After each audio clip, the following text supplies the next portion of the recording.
Canada और भारत के बीच विवाद का इतिहास काफी पुराना है, लेकिन जब जब दोनों देशों के बीच ना बनने की खबरें सामने आई तब तब सबसे ज्यादा असर पड़ा सिख समुदाय पर। और ये बात सच भी है, क्योंकि मिनी पंजाब कहे जाने वाले कनाडा में सरकारी अमले से लेकर छोटे ऑफिस तक हर जगह सिखों की मौजूदगी बड़ी संख्या में है।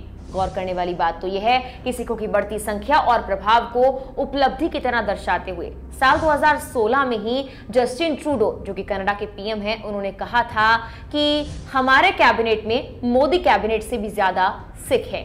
उस वक्त उन्होंने ये बात हंसी मजाक में कही थी, लेकिन उनका ये दावा है तो सच ही, क्योंकि तथ्यों पर गौर करें तो साल 2015 में जिस वक्त मोदी कैबिनेट में सिर्फ 2 सिख थे, उस वक्त कनाडा सरकार ने अपने कैबिनेट में 4 सिखों को शामिल कर इतिहास रच दिया था।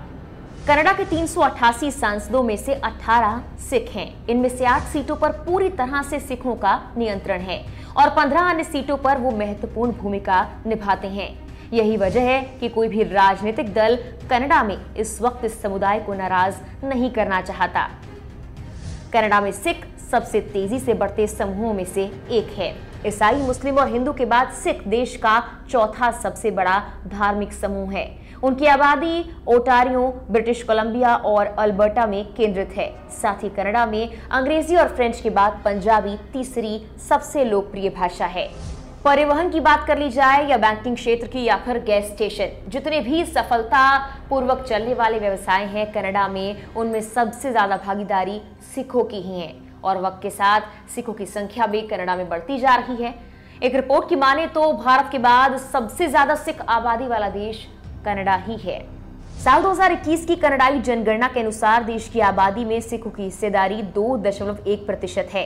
पंजाब से हर साल बड़ी संख्या में लोग कनाडा जाते हैं और इसी वजह से इसे मिनी पंजाब का नाम दिया गया। लेकिन आखिर इस सब की शुरुआत कैसे हुई? भारत से कनाडा जाने वाला पहला सिख कौन था? कैसे वहां पर सिख आबादी इतनी बढ़ती गई? उनके सामने क्या चुनौतियां आई? इस वीडियो में सब कुछ बताते हैं।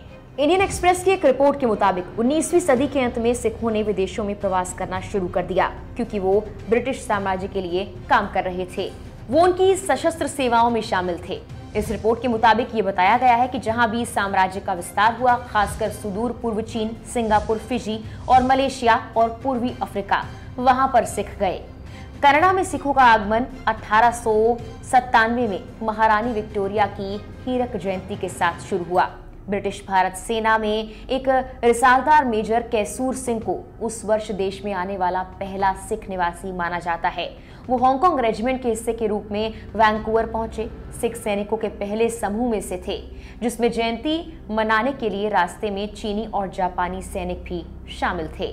हालांकि कनाडा में सिख प्रवास की पहली लहर 1900 के शुरुआती सालों से हुई। अधिकांश प्रवासी सिख मजदूर के रूप में देश में आए। ब्रिटिश कोलंबिया में काम करना और ओंटारियो में विनिर्माण करना उनका काम था। शुरुआत में बताया जाता है कि वहां पर सिख बसने के इरादे से नहीं आए थे, उन्हें बस काम चाहिए था और वहां पर अच्छा काम मिल रहा था।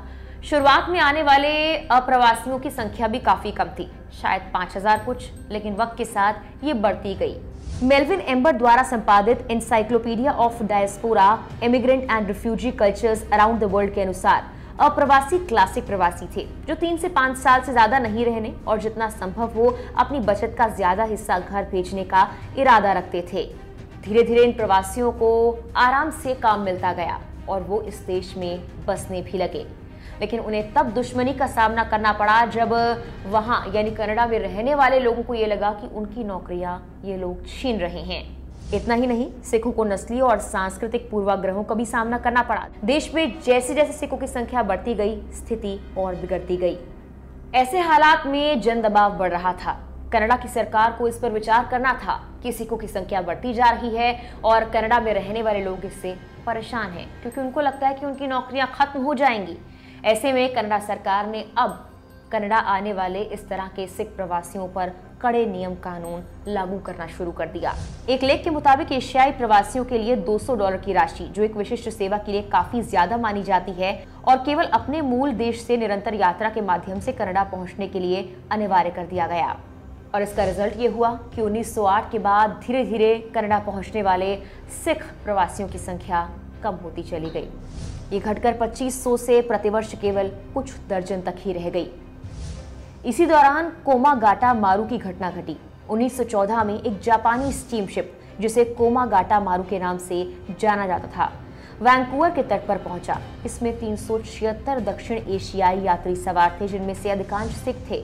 अप्रवासियों को लगभग 2 महीने तक जहाज पर हिरासत में रखा गया और फिर कनाडाई जल क्षेत्र से बाहर निकालकर एशिया वापस भेज दिया गया।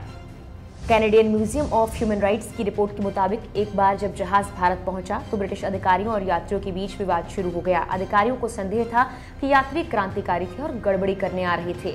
विवाद खत्म हुआ तो 16 यात्रियों सहित 22 लोग मारे गए थे। उस वक्त तो हालात ऐसे बन गए थे कि जब पहले सिख समुदाय और उनकी संख्या कनाडा में बढ़ती जा रही थी, वो अब धीरे धीरे घटने लगी थी और लगभग ना के बराबर हो गई थी। लेकिन सेकेंड वर्ल्ड वॉर के बाद हुआ कुछ ऐसा जिससे सिख समुदाय के लोग और ज्यादा कनाडा की तरफ आकर्षित होने लगे। बता दें कि कनाडा ने एक बार फिर से वहां पहुंचने वाले लोगों के लिए ढील देना शुरू कर दिया। नियम कायदे कानून कुछ कम कर दिए। द्वितीय विश्व युद्ध की समाप्ति के बाद कनाडा की अप्रवासन नीति में ढील दी गई। ऐसा 3 मुख्य कारणों से हुआ। सबसे पहले संयुक्त राष्ट्र में शामिल होने और नस्लीय भेदभाव के खिलाफ इसकी घोषणा और समान भागीदारों के बहुनस्लीय राष्ट्रमंडल में सदस्यता के बाद कनाडा के लिए नस्लीय प्राथमिकताओं के आधार पर एक आवर्जन नीति और अभ्यास को बनाए रखना मुश्किल हो गया। और दूसरा ये कि कनाडा ने अपनी अर्थव्यवस्था का विस्तार करना शुरू कर दिया था, जिसके लिए मजदूरों की तो जरूरत थी ही। और तीसरा कारण ये था कि यूरोप के लोगों के प्रवासन में गिरावट आई और कनाडाई सरकार ने मानव पूंजी के आयात के लिए तीसरी दुनिया के देशों की ओर रुख किया। आखिर में जाकर 1967 में कनाडाई सरकार ने एक पॉइंट प्रणाली की शुरुआत की, जिसने देश में गैर आश्रित रिश्तेदारों की एंट्री के लिए सिर्फ कौशल को मानदंड बनाया और एक विशेष जाति को दी गई किसी भी प्राथमिकता को समाप्त कर दिया। और देखते ही देखते सिखों की संख्या कनाडा में बढ़ती गई। खासकर सिखों की विचारधारा से कनाडा की विचारधारा मैच कर रही थी, क्योंकि वहां पर अपने धर्म को फॉलो करने की आज़ादी भी थी और वहां पर रहकर काम करने की आज़ादी भी। कनाडा ने धीरे धीरे सब नियम कायदे कानून कम कर दिए और ये सिख समुदाय के लिए एक बहुत बड़ी अपॉर्चुनिटी बन गई।